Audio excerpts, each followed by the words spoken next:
আসসালামু আলাইকুম, সবাই কেমন আছেন? আমি যে বিষয়টা নিয়ে বলতে চাচ্ছি, গতকালকে আপনারা দেখেছেন স্বরাষ্ট্র উপদেষ্টার লাল গালিচা আপ্যায়ন।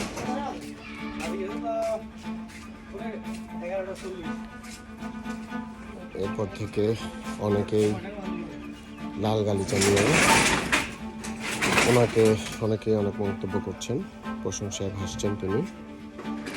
কিন্তু উনি যখন রাতে 3টা বাজে ব্রিফিং দিল, তখন সবাই ওনাকে নিয়ে অনেক হাস্যরস, ওনাকে নিয়ে অনেক মন্তব্য করেছে।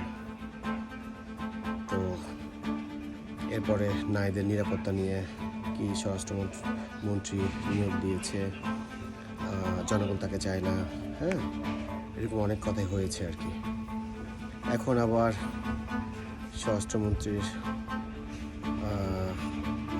সবাই ওনাকে চাচ্ছে, ওনার মতো লোক দরকার, হ্যাঁ, এরকম। তো এটাই আমরা বাঙালি। আমরা সকালে কী চাই, দুপুরে কী চাই, বিকেলে কী চাই, আমরা নিজেও যাই না। সকালে আমরা তাকে মাথায় তুলি, দুপুরবেলা তাকে আমরা কোলে তুলি, সন্ধ্যাবেলায় আমরা তাকে পায়ের নিচেও ভিজতে পারি। এটা হলো আমাদের অভ্যাস। আমরা মানুষকে বিচার বিশ্লেষণ করার যে ক্ষমতা, সে ক্ষমতা পর্যন্ত আমরা অপেক্ষা করি না, আর বিচার বিশ্লেষণ আমরা করি না। সো বাঙালি সবই পারে। ধন্যবাদ, ভালো থাকবেন।